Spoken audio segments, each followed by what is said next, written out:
ভারতীয় সব শ্রমিককে বরখাস্ত করে দেশে পাঠিয়ে দিচ্ছি। ইয়েমেনি শেখ আলী হাসান আল জামাল লিখেছেন, আমি আমার এখানে থাকা সব অমুসলিম ভারতীয় শ্রমিকদের বরখাস্ত করেছি এবং তাদের বলেছি তারা যেন তাদের দেশে চলে যায়। পাশাপাশি তাদের সমস্ত বকেয়া অধিকার রিটার্ন টিকিটের সঙ্গে তাদের কাছে হস্তান্তর করেছি। আমি অনতিবিলম্বে ভারতে তৈরি সব পণ্যের লেনদেন ও ব্যবসা বাণিজ্য বন্ধ করে দেব। একদিনে কাজটি করা না গেলেও খুব দ্রুত এই কাজ করা হবে, কারণ আমার জন্য আমার নবীজি খুবই গুরুত্বপূর্ণ একজন ব্যক্তি। তিনি আমার কাছে আমার নিজের জীবনের চেয়েও বেশি প্রিয়। মুহাম্মদ নামটি আমার সবচেয়ে দুর্বল আবেগ। আমার বিশ্বাস ও ভালোবাসা কেবলমাত্র আমার নবীর প্রতি।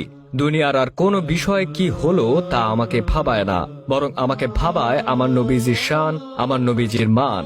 রাসূলুল্লাহ সাল্লাল্লাহু আলাইহি ওয়াসাল্লাম। আর এই নবীজি মুসলমানদের জন্য আবেগের জায়গা হবেন না কেন? এই নবী তো আমাদের জন্য তায়েফের ময়দানে রক্ত ঝরিয়েছেন। উহুদের ময়দানে তার দাঁত মুবারক শহীদ হয়েছিল। একবেলা খেয়ে একবেলা না খেয়ে তিনি নিজের জীবনের সকল আনন্দ উল্লাস বিসর্জন দিয়ে উম্মতের জন্য মেহনত করে গেছেন। কিভাবে এই উম্মত দুনিয়া এবং আখিরাতে সফল হবে এই চিন্তাতেই তিনি বিভোর ছিলেন। সুখের কথা, এবার আরব জেগেছে। গতকাল প্রথমে কুয়েত, তারপর কাতার তাদের দেশে নিযুক্ত ভারতীয় রাষ্ট্রদূতকে তলব করে এবং অফিসিয়ালি রাষ্ট্রীয় প্রতিবাদী স্মারকলিপি তুলে দেয়। বার্তা সংস্থা এএফপির প্রতিবেদন অনুযায়ী কুয়েতের আল আউটিয়া কো অপারেটিভ সোসাইটির স্টোরে ভারতীয় চা এবং অন্যান্য পণ্য ট্রেতে জমা করে রাখা হয়েছে।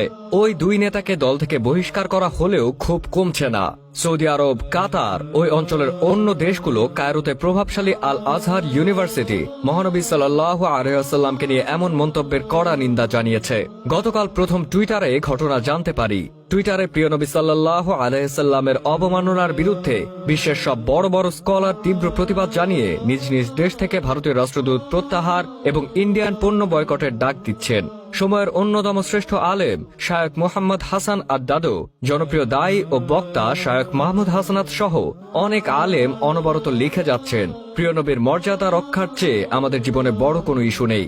ওমানের গ্র্যান্ড মুফতি, মিশর এবং লিবিয়ার রাষ্ট্রীয় ফতোয়া বোর্ড অফিসিয়ালি ফতোয়া জারি করেছেন। পণ্য বর্জনের মাধ্যমে নবীজি সাল্লাল্লাহু আলাইহি ওয়াসাল্লামের পাশে দাঁড়ানো এ সময় পুরো উম্মাহর উপর ফরজ। হারমাইন শরীফাইনের প্রধান শায়খ ডক্টর আব্দুর রহমান সুদাইস কঠোর ভাষায় এর তীব্র নিন্দা জানিয়েছেন। আশ্চর্যের বিষয় হলো, আরব ও আন্তর্জাতিক মিডিয়াগুলোতে এই ইস্যু তোলপাড় সৃষ্টি করলেও বঙ্গীয় মিডিয়া এ ব্যাপারে একেবারে নীরব। আল্লাহ আমাদের দেশের ইসলামী স্কলার ও দায়ীদের ক্ষমা করুন। ইসলামী দলগুলো হয়তো জানেই না, আমাদের কারো ভূমিকাই সন্তোষজনক নয়।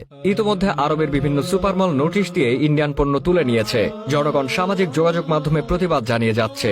আসুন আমরাও নিজ নিজ অবস্থান থেকে প্রিয়তম নবী সাল্লাল্লাহু আলাইহি ওয়াসাল্লামের মর্যাদা রক্ষায় পণ্য বয়কট ও রাষ্ট্রীয় প্রতিবাদের আওয়াজ তুলি। এই ইস্যুতে কোনো অজুহাত গ্রহণযোগ্য নয়। কিভাবে আমরা কিয়ামতের দিবসে তার সামনে দাঁড়াবো যদি আজ না দাঁড়াতে পারি তার ইজ্জত রক্ষায়?